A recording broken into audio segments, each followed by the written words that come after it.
CNE news में आप सभी का स्वागत है और अब लेते हैं खबर विशेष की ये खबर। एक बार फिर हम हाउसिंग बोर्ड में टूट रहे मकानों के बारे में जानेंगे और सबसे पहले हम आपसे बात करेंगे। अपना नाम बताएंगे सर। मेरा नाम MR भाटिया है जी और मैं सेक्टर 40C की RW का सेक्रेटरी हूँ। सेक्रेटरी हैं, ये हमारे लेफ्ट हैंड में बैठे हैं और हमारे राइट हैंड में जो बैठे हैं उनसे भी बात करते हैं। मेरा नाम दिलबाग सिंह है जी, मैं RW का प्रेसिडेंट हूँ। 2839 नंबर मेरा मकान है और 40C MIG 1 का प्रेसिडेंट हूँ। प्रेसिडेंट हैं। प्रेसिडेंट साहब, आपसे जानना चाहेंगे कि जिस तरह से ये चुनाव के आसपास जिस तरह से ये लफड़ा खड़ा होता है, जिस तरह से तोड़ फोड़ की शुरुआत होती है, आप क्या समझते हैं? प्रशासन को आप लोग कुछ समझा नहीं पा रहे हैं या प्रशासन आपको कुछ नहीं समझ रहा? कई बार सर प्रशासन के बंदों से उनसे बात हुई है हमारी, तो एक आदमी आता है, वो ऑर्डर कर जाता है कि यहाँ पे 10x10 का अंदर वाले पास से कमरा बना लो। तो पूछ लेते हैं कि नहीं, आपको अलाउ कर दिया ही, आप बना लो, नीड बेस तो नहीं है, ये हम लोग आपको गुजारे लायक बना रहने के लिए बना लो। और साल 1.5 साल के बाद दूसरा आदमी आता है, उसी ऑर्डर को चेंज करता है। क्या ये लिखित में ऑर्डर होता है या मौखिक ऑर्डर होता है? लिखित में होता है, लेकिन एक्चुअली ये जो ऑर्डर तो कर देते हैं, उनकी कॉपियाँ हमारे सीनियर के पास तो होंगी, अगर हम मांगते हैं हमारे को नहीं देते, कर देते थे सीक्रेट 1। दूसरे आदमी से बात करते हैं कि वो ऑर्डर कर गया जी, मैं इम्प्लीमेंट करता हूँ। मैंने उससे कहा, मैं कि अगर तुम उसके ऑर्डर नहीं मानते हो तो तुम्हारे ऑर्डर कौन मांगेगा? कल को दूसरा आदमी आएगा तो वो कहेगा मैं नहीं मानता। तो एक तरफ तो ऑर्डर बना, जो कागज़ तो है नहीं, जो हमने फाड़ दिया तो उसका अल्फाज दोबारा बना लिया। ये मकान है सर, 10x10 का कमरा जिन्होंने बना लिया, उनके सिर पे तलवार लटकी रहती है कि ये आज भी आया, कल भी आया। अब इन्होंने इधर 45 सेक्टर में शुरू किया है। बाद में जब इनसे मीटिंग वगैरह करते हैं, वो कहते हैं जी ये तो आपने नीड बेस तो ग्रीड बेस बना रही है, दुनिया भर के बातें सुननी पड़ती हैं। दुनिया भर की बातें सुननी पड़ती हैं। आपने जो इनसे जो सुना है उसको आप समझ सकते हैं कि एक आता है कहता है बना लो, दूसरा आता है कहता है तोड़ दो। आप क्या कहते हैं भाटिया साहब? आप लोग कहीं कमज़ोर पड़ गए या प्रशासन बहुत मजबूत है या राजनेता से सहयोग नहीं मिल रहा या आप लोगों का जो RW है या फेडरेशन है वो कहीं ना कहीं कमज़ोर पड़ रहा है? नहीं, इसके बारे में मैं सबसे पहले आपके साथ विस्तार पूर्वक बात करूंगा, क्योंकि 1976 में Chandigarh housing board city beautiful में एस्टेब्लिश हुआ था। इस हाउसिंग बोर्ड का मुख्य काम जो था, जनता को अफोर्डेबल हाउस देना और क्वालिटी हाउस देना। लेकिन 1976 के बाद जो चंडीगढ़ हाउसिंग बोर्ड ने मकान बनाए, आज देखने वाले कहीं उसका प्लास्टर टूट रहा है, कहीं उसकी छतें टपक रही हैं, क्वालिटी ऑफ वर्क नहीं है। दूसरी बात यह, चंडीगढ़ इसके बावजूद भी आप लोग उस पर मकान बना लेते हैं नीड बेस चेंज कह के। हाँ, इसके बावजूद भी हम उस मकान को रेनोवेट करते हैं। रेनोवेट जब हम करते हैं, प्लास्टर करते हैं या खिड़की निकाल देते हैं या गेट निकाल देते हैं या जो दरारें आ गई हैं उनको भर देते हैं। भाटिया साहब, ये कितनी अजीब सी बात है कि आप खुद कह रहे हैं कि मकान बहुत क्वालिटी का नहीं है जब बनाया गया, और इस बात को जानते हुए नीड बेस चेंज के नाम से आप लोग उस पर मकान बना लेते हैं। तो प्रशासन के पास फिर क्या रास्ता रह जाता है? प्रशासन के पास रास्ता रह जाता है कि हमने आज तक जो भी बना लिया है, क्योंकि हमने उसकी पेमेंट कर दी है प्रशासन को।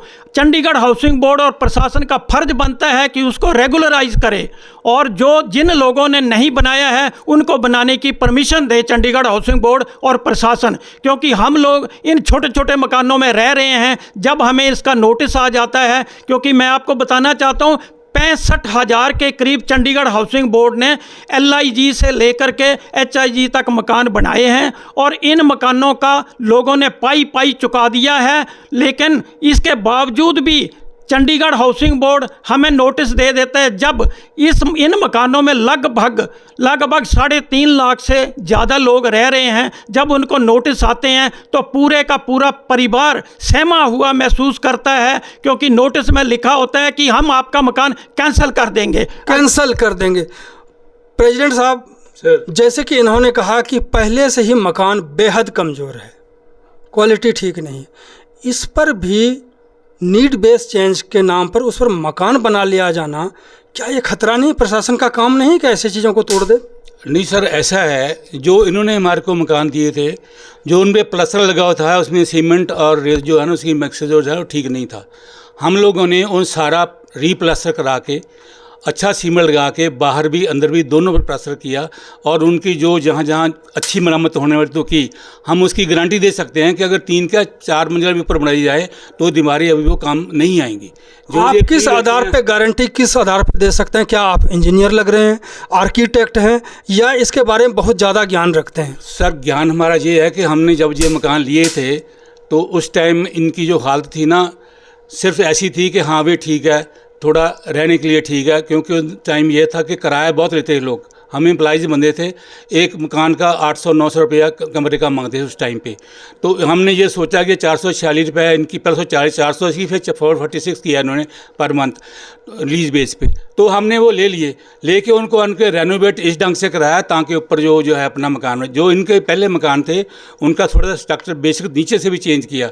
नहीं जो किससे पूछ करके आपने चेंज किया? सर उसमें रहने की जरूरत थी कि हमने रहना है कि हमारे को कल को ऐसा कोई हल्का सा बचाल या कोई हल्की चीज़ जैसे आंधी वगैरह आए तो उसे हमें खतरा ना हो। कई लोग कहते हैं कि जो बेस है उसका, जो बेस से जब दीवारें उठी तो वो मिट्टी के गारे पर भी कई दीवारें उठी हुई हैं, कुछ लोग बता रहे हैं।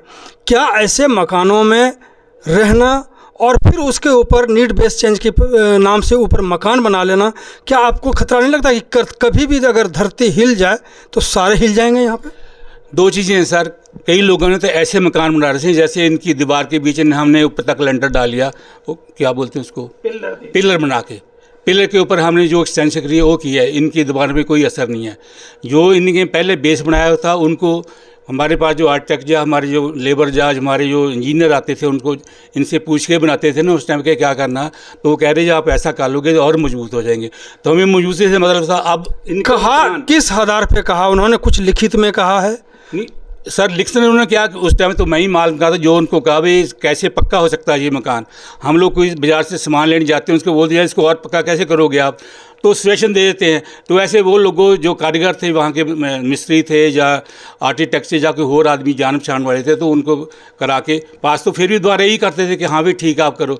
अब होता क्या था, वहाँ एक हमारे भाजपा इंस्पेक्टर होता था इनका जहाँ पे, ठीक है, वो जिसका हमने चेक करने के लिए आता था तो कहीं से मांग के भाई तेरी दीवार मैंने अभी ढा देनी है। मेरे से कई बार उसका झगड़ा हुआ और उन लोगों से हुआ, वो पैसे मांगता था, मैंने कहा मैंने नहीं लेने देने पैसे, जो करना कर। तो ऐसे हुआ उसने करना कि अपने आप सोच देने कि दीवार बना लो, रात को सवेरे गाड़ी सफेदी कर देना कि मेरे साथ को चेक करने के आ गया था, मैं उल्टा पुरानी बनी हुई है, ठीक है। तो उस टाइम इन्होंने बनाने के लिए दे दिए। उसके बाद वो तो अपना माल पैसा लेके रहा है, फिर इनके बंदे बदले, फिर और आगे चेकिंग करने वाले तो वही आ गए कि आपने जो बना लिया हम ये ढा देंगे, ढा दे भाई। कई बार इन्होंने ढाए भी हैं। तो यही वैसा ही सिस्टम चला आ रहा है। भाटिया साहब, जिस तरह इन्होंने कहा कि इंस्पेक्टर आए, ये कह के गए, वो कह के गए, बहुत ऐसे मकान हैं जो कहता है कि अगर एक ईंट भी हिल जाए तो जितने भी आसपास के मकान हैं वो सारे हिल जाएंगे। ऐसी परिस्थिति में क्या प्रशासन के पास कोई रास्ता रह जाता है, या आप लोग खुद कह रहे हैं जैसे कि 1 टाइम सेटलमेंट हो? ऐसे में कैसे 1 टाइम सेटलमेंट होगा? आप लोगों की ये डिमांड क्यों नहीं होती कि जो जो इस पास करने लायक है उसको पास करो, ना कि सबको पास करो? अगर पास करने लायक ही ना तो उसको कैसे पास कर देंगे आप? आज की डेट में क्योंकि हर आदमी को 50 साल 40 साल से ऊपर का समय मकान अलॉट किए हुए हो गया है, और हर आदमी ने अपने हिसाब से उस मकान को इतना मजबूत कर दिया है। चंडीगढ़ हाउसिंग बोर्ड ने जो मकान दिए थे उससे 100 गुना मजबूत आज हमारे मकान हैं। इनको तोड़ने का कोई औचित्य नहीं है। सिर्फ चंडीगढ़ हाउसिंग बोर्ड और प्रशासन हमें हरास करना चाहता है, क्योंकि हमने करोड़ों के हिसाब से चंडीगढ़ हाउसिंग बोर्ड को पैसा दे दिया। अब चंडीगढ़ हाउसिंग बोर्ड के पास कमाई का साधन नहीं है। इन्होंने अपना दफ्तर आलीशान बना दिया, उसमें इन्होंने एसी लगा लिए। इतना अच्छा, जितना अच्छा चंडीगढ़ में कोई होटल भी नहीं है जितना अच्छा चंडीगढ़ हाउसिंग बोर्ड का दफ्तर है। इनके पास पैसा कहाँ से आया? इनके पास हमारा पैसा गया, उससे इन्होंने ये बिल्डिंग बनाई। आज उस बिल्डिंग में जितने लोग बैठे हैं करोड़ों की उनकी सैलरी है। आज चंडीगढ़ में कोई जगह नहीं बचती है मकान बनाने के लिए। मैं तो मानता हूं कि चंडीगढ़ हाउसिंग बोर्ड 2 कमरे का मकान 2 करोड़ में बना रहा है, और अगर हम दूसरे प्राइवेट बिल्डर से बनाएं तो वो हमें 50-60 लाख रुपए में दे रहा है वो मकान। तो चंडीगढ़ चंडीगढ़ हाउसिंग बोर्ड को तोड़ देना चाहिए आज की डेट में, क्योंकि इनके पास कोई काम नहीं है गरीब लोगों को हरास करने के सिवाय। हमें नोटिस दे देते हैं, जितनी मकान की कीमत नहीं है उससे 100 गुना हमारे से हर्जाना वसूल कर रहे हैं। ये हम लोग दुखी हैं, हम लोग इनके मकानों में आकर के सुखी नहीं है जब से मकान लिए हैं, क्योंकि लगातार नोटिस का प्रोसेस आ रहा है। मैंने कई बार चीफ मिनिस्टर साहब से मीटिंग की, आज से 20 साल पहले, 25 साल पहले। कौन चीफ मिनिस्टर? उस टाइम जगदीश सागर जी होते थे। जगदीश सागर जी ने चीफ मिनिस्टर, चंडीगढ़ के चीफ कमिश्नर साहब होते थे जगदीश सागर जी। तो उनके पास एक हमारा डेपुटेशन गया, हमने उनसे मीटिंग का समय मांगा, तो मैंने उनको सजेशन दिया था कि सर इन मकानों को अगर आप तोड़ेंगे तो चंडीगढ़ में आपके पास जगह नहीं बचेगी इसका डिसमेंटल किया हुए मटेरियल को फेंकने के लिए। कहते तो फिर आप क्या सजेस्ट करना चाहते हैं? मैंने कहा कि हमारे मकान जो हैं वो सुरक्षित हैं, आप इनको मत तोड़िए। हमने चंडीगढ़ हाउसिंग बोर्ड से जो मकान बना कर दिए थे उससे अच्छे मकान अपने बना लिए हैं। आप हमें फुटेज के हिसाब से हमें इसका कोई हर्जाना डाल दीजिए, हम देने के लिए तैयार हैं। चंडीगढ़ एडमिनिस्ट्रेशन को सोर्स ऑफ इनकम हो जाएगा और हमारा डर जो है वो खत्म हो जाएगा। आप भी कुछ कह रहे थे? मैं ये कह रहा था कि जब ये चंडीगढ़ हाउसिंग बोर्ड जो बना था ना, इसका पर्पज़ ये था कि नो प्रॉफिट नो लॉस। तो ये जो मकान थे 40,000 से हमारे को दिए थे, उसके इनके बाद फिर थोड़ा जा कोई महंगाई बढ़ी मटीरियल पे, तो उसने 6,000 रुपया और बढ़ा दिया था। तो हमारी किस्त 246 रुपये कर दी थी जिन्होंने, 446 रुपये, ठीक है जी। अब जब उन्होंने बढ़ाए पैसे उसके हिसाब से फिर उन्हें 2 कमरे बना के देने थे, हमारे को एक बना के दिया कि ऊपर बना लो। अब जब ऊपर कमरा बनाना था उसके ऊपर भी हमने अपनी मंजिल और बनानी थी, तो वो तो हमने अपने हिसाब से बनाना था ना फिर, और कमरा वो बनाया, सब कुछ किया। और उनका जो ये हिसाब था जो ऐसे बना कि वे इनके पास जैसे मकान थे तो ठीक है, अब इन्होंने प्लॉट बीच में ऐड कर लिया। ये जो मकान ये अभी लाख या 4 लाख या 20 या 50 लाख का बनाते हैं, तो इनको मान लो करोड़ का ही बन जाता है। अब करोड़ का मकान जमीन ले लेंगे हमारे एम्प्लॉय, किसकी तनख्वाह इतनी है, 20 साल में भी करोड़ रुपया नहीं जोड़ सकता। तो इसलिए उस टाइम में हमारे को ये मकान दिए थे कि ये रहने के लिए है, आप रहो आप। उसके बाद ज्यों टाइम पास होता गया, इन्होंने कभी रूल कटा कमरा बना लो, कभी कब्जा के छत बना लो, कभी कर लो ये लो। उसके बाद बोला था आपको फ्री रोड कर दो, इतना पैसा 25,000 या 30,000 रुपया कैश जमा करा दो। आजकल तो उसी कॉस्ट मेरे का 4 लाख से 5 लाख से ज़्यादा हो गई है, जबकि इतने का मकान नहीं है। वो मकान है हमारा 46,000 का, जुर्माना करते हैं। अभी जो उन्होंने स्पेशल स्टेशन दिए थे हाउसिंग बोर्ड वाला ने कि 15,000 रुपये ऐसा लवांगे, थोड़ी की हुई अमेंडमेंट 10,000 इधर लवांगे ना, 10 लाख। तो 46,000 के मकान पर इतना महंगा जुर्माना कौन किस कानून में लिखा है? फिर हमने इनको कहा कि दिल्ली बेस पे, जब दिल्ली हो गया है, दिल्ली है, ये कहते हैं कि भारत एक है, कानून एक है। हम कहे समझे भारतीय कानून एक है दिल्ली में, और जब उनका हो गया उसी बेस पे हमारे भी करो। जिन्होंने बना लिया फ़ोटो खींच लें, उनको आगे बनाने को मना कर दें, जिनका अब उनको रेगुलर करें, अपने आप काम ठीक हो जाता है। काम ठीक हो जाता है। भाटिया साहब, अब बात यहाँ उठती है कि जिस तरह से आप लोग परेशान हैं, बीच बीच में चुनाव के टाइम में आप लोगों के बीच में राजनीतिज्ञ लोग आते हैं। पहले धवन साहब, फिर बंसल जी, उसके पहले भी शायद वो थे, उसके बाद और भी कई राजनेता आए।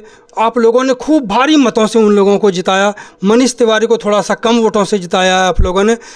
कौन कौन से राजनेता अभी तक हैं जो आपके काम के रहे हैं या सिर्फ वोट बटोर के ले गए?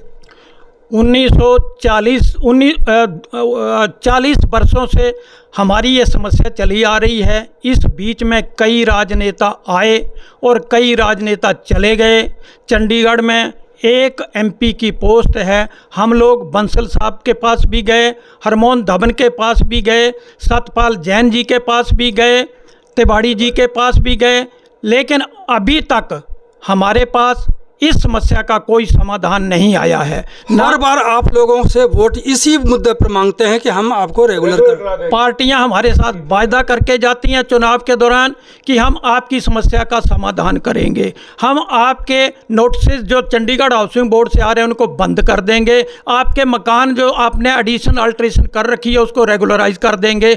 आज दिन तक ना हमारी रेगुलराइजेशन हुई मकानों की और ना ही नोटिस आना बंद हुए। हम आपके माध्यम माध्यम से ये रिक्वेस्ट करते हैं कि ये नोटिस आना, हमारी मांग है, नोटिस आना चंडीगढ़ हाउसिंग बोर्ड बंद कर दें और जिसने जितना बना लिया है उसको एज इट इज़ रेगुलराइज कर दें और जिन्होंने नहीं बनाया है उनको भी बनाने की परमिशन दे दे, ताकि एक रूल हो सबके लिए। ये नहीं है आज दिन तक जिन्होंने बना लिया उनका रेगुलराइज कर दो और जिन्होंने नहीं बनाया उनको बनने मत दो। ये डिस्पैरिटी हम नहीं चाहते हैं। नहीं चाहते हैं।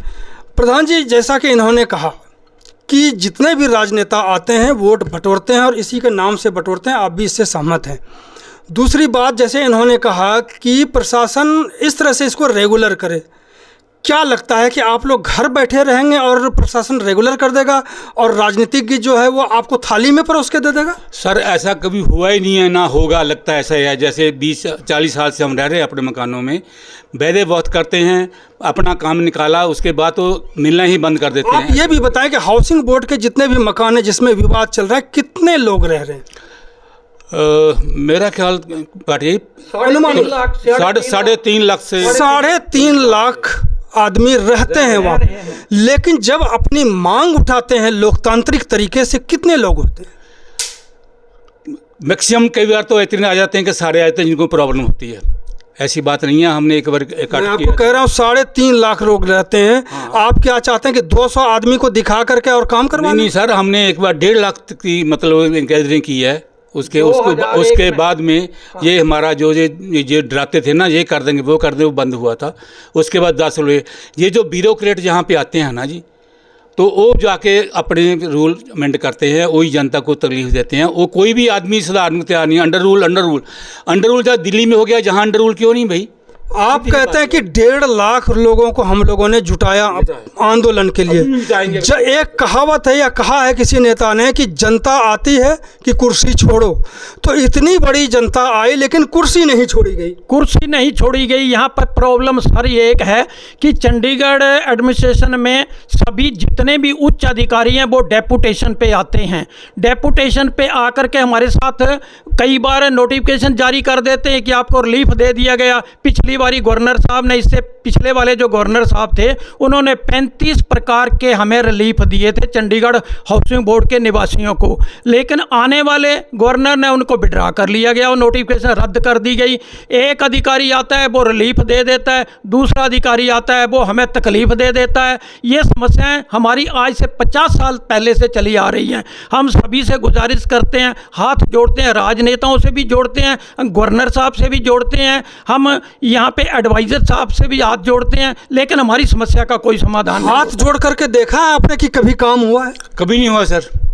वो जैसे यार ना, कभी उनको अपना काम हल हुआ, वोटें आई, सब कुछ या 20 दिन 25 दिन सब कुछ बोल देंगे तुम्हारे चाल के ये करेंगे वो करेंगे, थोड़ा जा टूटे बढ़ने का काम बंद कर देते हैं। उसके बाद फिर तलवार वही लड़की। हमारे पास रास्ता फिर क्या है? रास्ता सर हमारा यही है कि जिन लोगों के ने फ्री होल्ड रजिस्ट्री करा रखी है, उनकी जब रजिस्ट्री होगी, हम लोग तो मतलब इतने जान पान से नहीं सही कि लीज बेस होती क्या है। हमें तो आप जैसे आपने रजिस्ट्री करा ली, आप मकान आपका हो गया, बात का था उसमें।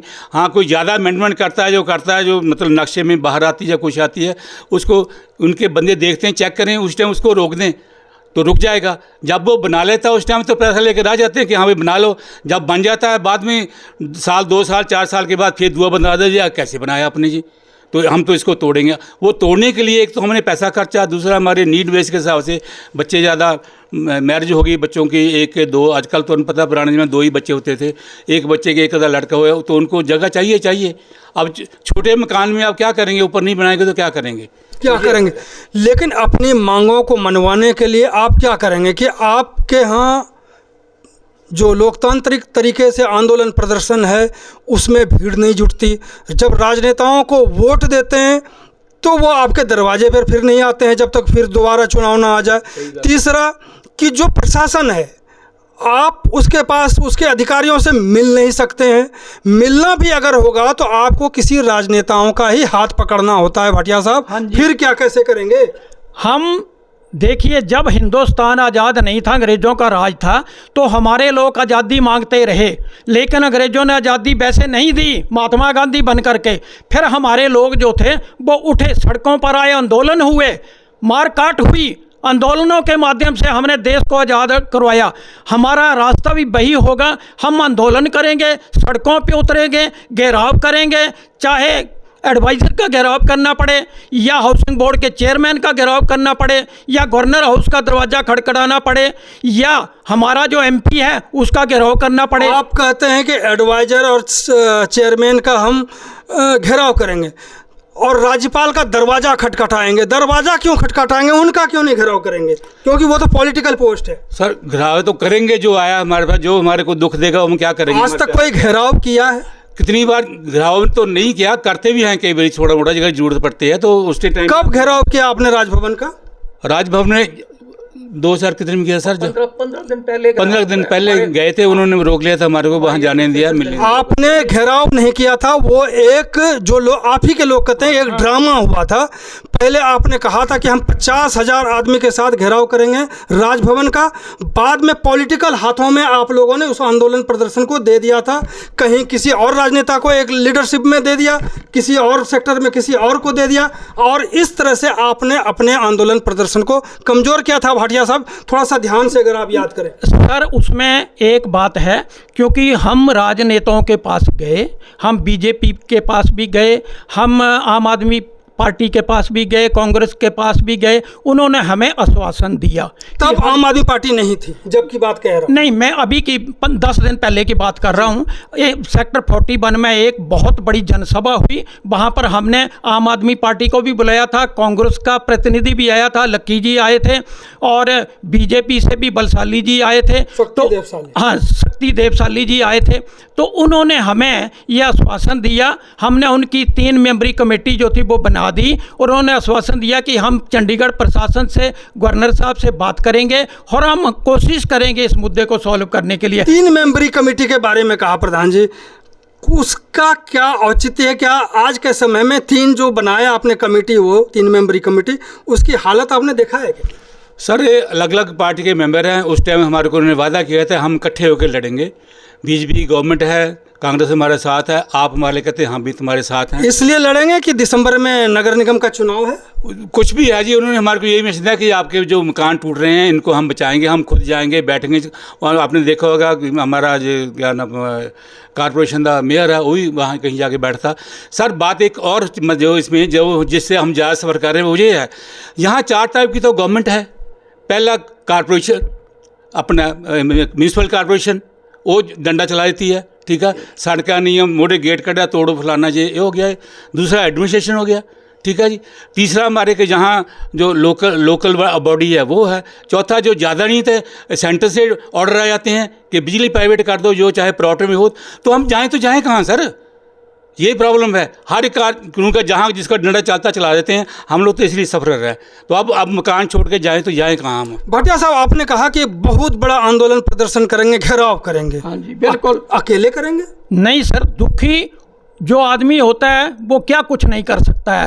सारी जनता हमारी चंडीगढ़ हाउसिंग बोर्ड में रहने वाली सड़कों पे आएगी, बच्चे बाहर आएंगे, स्त्रियां बाहर आएंगी। मकान टूट रहे हैं, अपनी छत को तो बचाना है। हर आदमी दुखी है और हर आदमी आज सड़कों पे उतरने वाला है। मैं इतना बता देता हूं आपको, क्योंकि हम लोगों की सब्र का बांध टूट पड़ा है। आप कहां तक सहमत हैं प्रधान जी इनकी बातों से कि हर आदमी सड़क पर उतरे? सर बिना रोए तो माँ भी बच्चे को दूर नहीं देती, कुछ ना कुछ तो करना पड़ेगा सर। कब से रो रहे हैं? 40 साल हो गए। अब तो मतलब रोना भी, मतलब अब तो बूढ़े हो गए सर, आंसू भी बाहर नहीं आते, तो किसको क्या बताएंगे हम लोग? तो फिर लड़ेंगे क्या? भाटिया जी कह रहे हैं आंसू भी निकलने बंद। नहीं सर, जब लड़ाई लड़ी थी स्वतंत्रता संग्राम की, तो उसमें बच्चे, बूढ़े, स्त्रियां सभी शामिल थे। वीर कुंवर सिंह को भी याद करिए आप।